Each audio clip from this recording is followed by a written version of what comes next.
Hi guys, thanks for tuning in to another episode of Nuggets News. Today we've got a special guest from Ainslie Wealth, and that's Chris Tipper, who's the Chief Digital Strategist, and we're going to talk about artificial intelligence and their trading signals. How you going, Chris? Good, thanks. Thanks for having me on. Now, artificial intelligence is a term that gets thrown around a lot these days, and you guys have put out some numbers that are really good, and everyone always asks me, well, is it too good to be true? What's going on? How does this work? So we're going to break that all down today and talk about exactly what it is that you guys offer. So how did this come about, and what's your definition of the artificial intelligence? So this has come about from a small group of us who are now working with Ainslie Wealth, who were playing around with this technology ourselves a number of years ago. And at its base, it's really just taking as much data as you can find and applying computer algorithms that just sort of search through that data to try and find tradable relationships. So it does get bandied around a lot this term at the moment. Everyone's saying, they're using AI for everything from, self-driving cars to everything's got an AI component, your search algorithms, everything. But we've been playing around for a little while with applying it specifically to this idea of identifying when to get in and out of markets. And this became particular. We'd actually sort of not been playing with it for a little while until the end of last year when we had that massive rise in crypto, because we're all playing with crypto and sort of the AI stuff had taken a back seat for a while. But we had the same problem that everyone had at that point of knowing, we've made a bit of money. We've made some good gains on these big moves that were happening. So how do we make that decision about when to take money off the table? And you get a lot of different opinions. You had everyone saying lots of different things. So we wanted to go back and get some objective opinion, as objective as we could. And we went, hang on, we know how to do that. Let's go back to using the AI to make some decisions to take that pressure away from us. So that's where it sort of came from for us. And today, the technology that we're using today is much better than the technology that we used to be using when we're doing this. So we thought, let's get back in and play. And we've just had some really good results. So then we went, well, we're doing it ourselves. We need to do it for ourselves anyway, for our own trading. So let's look at how we can share that with others if they're interested. Awesome. So you've noted a few things there I want to touch on, that it's not just the crypto markets, it's all markets. And I'd be interested to know, I guess, the results. But have you found that the results are better in crypto because it is more volatile and it offers these big moves compared to traditional markets? It's actually fascinating. In some ways, the results are better, but you can't tell if they are skewed in the crypto markets just because the movements have been so large. You've just had massive increases and massive falls.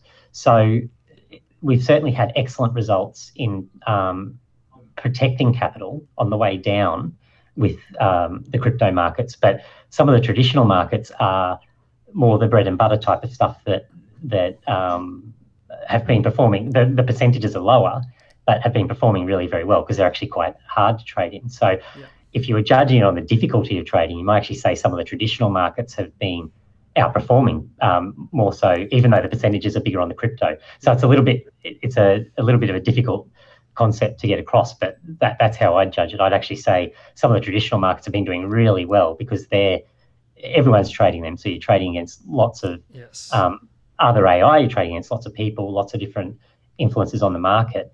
But certainly the crypto's been great because the percentages have been really good.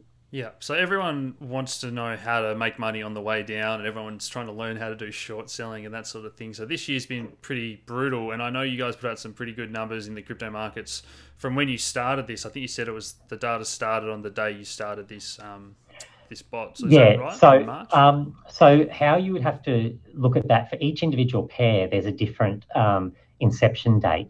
So that inception date doesn't mean that that's when we started the AI working with that pair. That was when we had enough background and confidence in that particular pair to offer the first signal. So that was the first signal that we actually actively recorded and traded on. Cool. So we're actually looking at, from a little bit of feedback that people are offering, they're saying we want things, for example, US dollar pairs, because they're easier to trade on different platforms. So we're looking at that, but for us to implement that, there's a big lag between us starting to do it, because you've got to, it takes a lot of processing power and a lot of time before the AIs can produce a signal that we're confident in to go, yep, that's our. So is that sort of months, or is this sort of years of? No, not years, but you're talking into the months. Yeah. Okay, cool. Now everyone wants to know, can they have this free trial? So I'm pretty excited, guys. I've been working with Ainslie and sort of telling them what do people want, and you guys have been kind enough to offer people a free trial with no real strings attached because you believe you've got a good product and it works really well.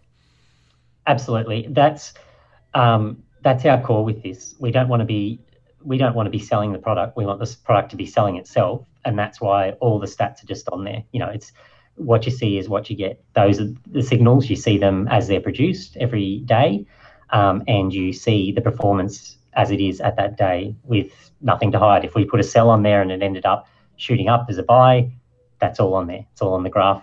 It's completely transparent.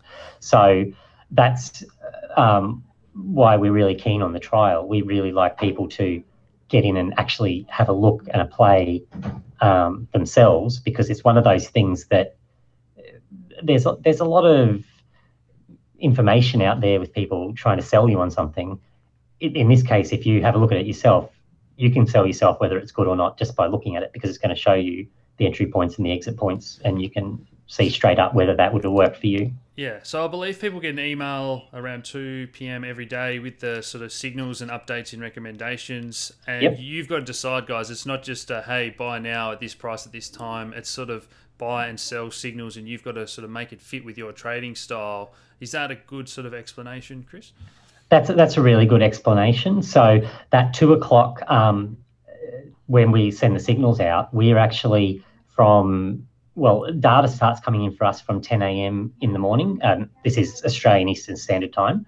And from 10 o'clock through till 12 o'clock, we get data because we're using data from a lot of different sources. So all of those sources, the data is coming in. It actually takes us from 12 till 2 to actually go through all the pairs and work out whether there's a signal or not. So 2 o'clock, you're getting the data for that day as fresh as we can do it. We literally cannot do it any faster. And that signal, if you get a signal at 2 o'clock, that's what the AI is saying at 2 o'clock. And what sort of trading, is this more over a few days or weeks like swing trades? I take it that it doesn't just give a buy and then an hour later flip to a sell and that sort of thing. No, it's more longer term. Yeah, absolutely. And that's actually one of my biggest criticisms of probably other approaches to using AI. I think a lot of other people use AI in a very superficial, shallow way. So if you've got a bot that's telling you buy and sell on an hour, my question is, our process is taking 24 hours a day. It's literally processing all the time. And I'm talking lots and lots of processing power. So I've got lots and lots of processing power processing 24 hours a day to determine what it thinks is going to happen next. How are you doing that in hourly or really short time frames? I just don't see how you can get that same level of depth if you're doing it that way. So it's I can't put a definitive answer on what style of trading, because we have had situations where it's been a buy one day, a sell the next day, a buy the next day.